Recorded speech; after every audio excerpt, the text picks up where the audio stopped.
ఓం శాంతి. ఒకప్పటి మాట నాకు గుర్తొస్తుంది. అనగా ఒకప్పుడు ఆవులను కాసేవాడు ఉండేవాడు. అతను ఆవుల్ని తీసుకుని వెళ్ళినప్పుడు అన్ని ఆవులను అడవికి తీసుకుని వెళ్ళేవాడు. అక్కడ ఒక పెద్ద మైదానం ఉండేది. అక్కడ ఆవుల్ని వదిలేసేవాడు. ఆవులు ఎవరి మటుకు అవి గడ్డి మేస్తూ ఉంటే అతను ప్రశాంతంగా ఒక చెట్టు కింద కూర్చునేవాడు. అడవిలో అతను ఒంటరిగా ఉండేవాడు. అక్కడ ఇంకెవరూ ఉండేవారు కాదు. అప్పుడు అతని మనసులో భగవంతుడితో మాట్లాడుకుంటూ ఉండేవాడు. ఓ భగవంతుడా, నేను ఇక్కడ ఒంటరిగా కూర్చుని ఉన్నాను. కొద్దిసేపు మనిద్దరం కూర్చుందాం. అలానే నువ్వు కూడా ఒంటరిగానే ఉండుంటావు. మనిద్దరం కలిసి టైంపాస్ చేద్దాం, మాట్లాడుకుందాం రా అని అంటూ ఉంటాడు. అలానే ఒక ఆలోచన వస్తుంది. నేను ఆవుల్ని వదిలేసినట్లే ఆ ఈశ్వరుడు కూడా మనల్ని ఈ సంసారంలో ప్రపంచంలో వదిలేశాడు. ప్రతి ఒక్కరూ ఎవరి కర్మలు వారు చేసుకుంటున్నారు. ఆయన కూడా నాలాగే ఒంటరిగా ఉన్నాడు కాబట్టి ఒకసారి కూర్చొని మాట్లాడుకుందామని ఇలా అనుకుంటూ ఉంటాడు. తనలో తాను మాట్లాడుకుంటాడు. ఇలా తనలో తాను మాట్లాడుకుంటూ కలవరిస్తూ ఉంటే ఇంతలో అక్కడి నుండి ఒక పండితుడు వెళ్తూ ఉంటాడు. పండితుడు ఆ అబ్బాయి ఒంటరిగా మాట్లాడుకోవడం చూసి, ఈ అబ్బాయి ఒంటరిగా కలవరిస్తున్నాడు, ఎవరితో మాట్లాడుతున్నాడు అని అనుకుంటాడు. పండితుడు అబ్బాయి దగ్గరికి వచ్చి, నువ్వు ఒంటరిగా కలవరిస్తున్నావు, ఎవరితో మాట్లాడుతున్నావు అని అడుగుతాడు.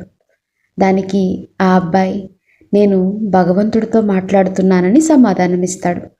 పండితుడికి చాలా ఆశ్చర్యం మరియు కుతూహలం కలిగి, అవునా, భగవంతుడితో మాట్లాడుతున్నావా?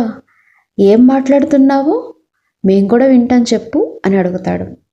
అప్పుడు ఆ అబ్బాయి తన మనసులోని భావాలను వ్యక్తపరుస్తూ, నేను భగవంతుడితో కొద్దిసేపు ఇక్కడికి రమ్మని, ఇద్దరం కూర్చుని మాట్లాడుకుందాం, కబుర్లు చెప్పుకుందాం అని అంటున్నాను అని చెప్పాడు. అది విని ఆ పండితుడికి చాలా కోపం వస్తుంది. ఆయన అబ్బాయితో, అసలు నీకు తెలుసా ఈశ్వరుడు ఎవరు? ఆయన ఎంతటి మహోన్నతమైన శక్తి? ఆయన ఏమన్నా నీతో కబుర్లు చెప్పుకోవడానికి, టైంపాస్ చేయడానికి వస్తారా? భగవంతుణ్ణి స్మరించుకోవడానికి ఇదా పద్ధతి? నీకు అసలు సంస్కారం ఉందా అని తిడతాడు. అప్పుడు ఆ అబ్బాయి చేతులు జోడించి, పండితుడు గారు, నాకు ఇంకా ఏమీ రాదు, నేను రోజు ఇలాగే మాట్లాడుకుంటానని అంటాడు. తాను తప్పు చేశానని ఆ అబ్బాయి చాలా బాధపడతాడు. ఆ తర్వాత కొంచెం ధైర్యం తెచ్చుకొని, పండితుడు గారు, మీరు నాకు భగవంతుణ్ణి ఎలా ప్రార్థించాలో నేర్పించగలరా? ఎందుకంటే నేను రోజు అడవిలో ఒంటరిగా ఉంటాను, నాకేం తోయదు. మీరు నేర్పిస్తే నేను మీరు చెప్పిన పద్ధతిలోనే ప్రార్థన చేస్తాను అని అడుగుతాడు. దానికి పండితుడు, సరే కూర్చో, నేర్పిస్తాను అని చెప్పి అతనికి ఒక సంస్కృత శ్లోకాన్ని బట్టి పట్టించడం మొదలుపెట్టాడు. ఆ చదువుకొని బాలుడికి సంస్కృత పదాలు ఏం తెలుస్తాయి? అతనికి ఆ శ్లోకంలోని పదాలని బట్టి పట్టించటానికి దాదాపు 2 గంటల సమయం పట్టింది. శ్లోకం మొత్తం నేర్పించిన తర్వాత పండితుడు ఏమంటాడంటే, రోజు నువ్వు ఇలాగే ప్రార్థన చెయ్యాలి, ఏమాత్రం తప్పులు లేకుండా సరిగ్గా ఇదే శ్లోకం చదవాలి అని చెప్తాడు. దాంతో ఆ అబ్బాయి ఆ సంస్కృత శ్లోకాన్ని పఠించడం మొదలు పెడతాడు. పండితుడు అక్కడ నుండి బయలుదేరి గుడికి చేరుకుంటాడు. గుడిలో భగవంతుడి ముందు నిలబడి, ఓ భగవంతుడా, ఈరోజు నేను ఒక మంచి పని చేశాను. చదువుకొని ఒక అనాగరిక బాలుడికి సంస్కృతాన్ని, నేను సంస్కారాన్ని అంటే ప్రార్థన ఎలా చేయాలో, నీతో ఎలా మాట్లాడాలో నేర్పించాను అని గర్వంగా నమస్కారం పెట్టుకుంటాడు. సరిగ్గా అదే సమయంలో ఒక ఆకాశవాణి వినిపిస్తుంది. నువ్వు ఈరోజు చేసిన పని ఏమాత్రం సరైనది కాదు, చాలా తప్పు పని చేశావు అని. దానికి పండితుడు ఎందుకు తప్పు అని అడిగితే, ఆ బాలుడు రోజు అడవికి వచ్చి నాతో ఎన్నో విషయాలు మాట్లాడేవాడు. ఒక్కో రోజు ఒక్కోలాగా మనస్ఫూర్తిగా మాట్లాడేవాడు. నేను కూడా రోజు ఆ అబ్బాయి ఎప్పుడు వస్తాడా, నాతో ఎప్పుడు మాట్లాడతాడా అని ఎంతో ఆతృతగా ఎదురు చూసేవాడిని. కానీ ఈ రోజు నుండి నువ్వు అతనికి ఏదైతే నేర్పించి వచ్చావో, రోజు అతడు అదే బట్టి పట్టి శ్లోకాన్ని చదువుతూ ఉంటాడు. ఆ శ్లోకం యొక్క అర్థం కూడా ఆ అబ్బాయికి తెలియదు. పైగా అలాంటి రొటీన్ ప్రార్థనలు వినడంపై నాకు ఎలాంటి ఆసక్తి లేదు. ఈరోజు నువ్వు నా పిల్లవాడికి ఇవన్నీ నేర్పించి నాకు దూరం చేశావు, నువ్వు అసలు మంచి పని చేయలేదు అని ఆకాశవాణి చెప్తుంది. మనం కూడా రోజు ఇలాగే బట్టి పట్టిన ప్రార్థనలను చదువుతున్నామా?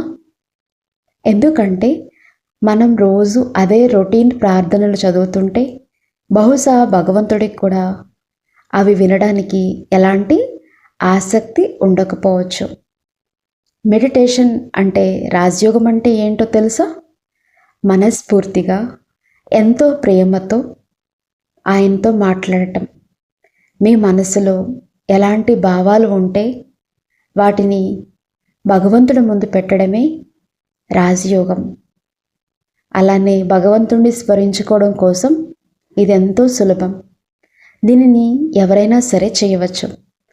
అయితే ఇక్కడ మనకు రెండో ప్రశ్నలో ఒకటి వస్తుంది. ఏంటంటే, రాజయోగం అంటే మనసులో ఎలాంటి ఆలోచనలు లేకుండా మారిపోవాలా?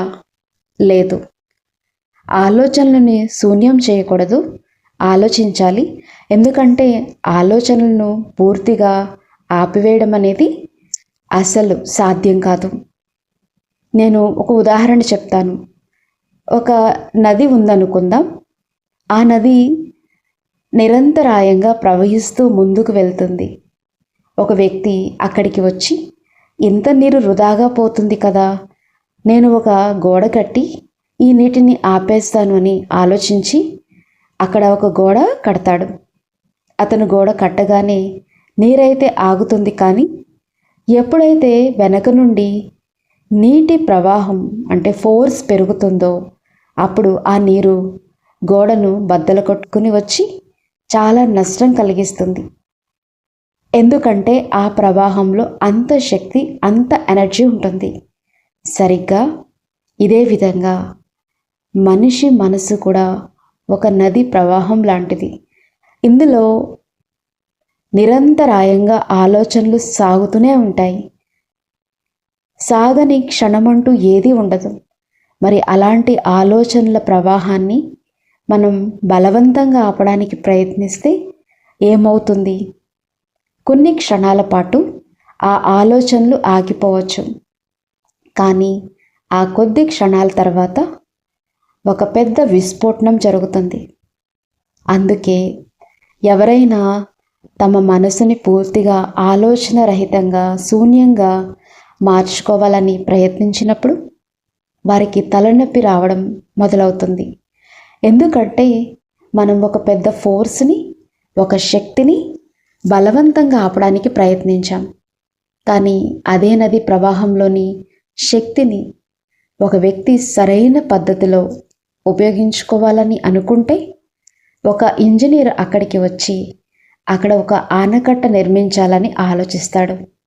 అలా డ్యామ్ నిర్మించడం వల్ల ఎన్నో గ్రామాలకు విద్యుత్ లభిస్తుంది, నీరు కూడా అందుతుంది. దాంతోపాటు ఆ ఇంజనీర్ ఆ డ్యామ్ కింద కొన్ని అమరుస్తాడు, టర్బైన్లను అమరుస్తాడు.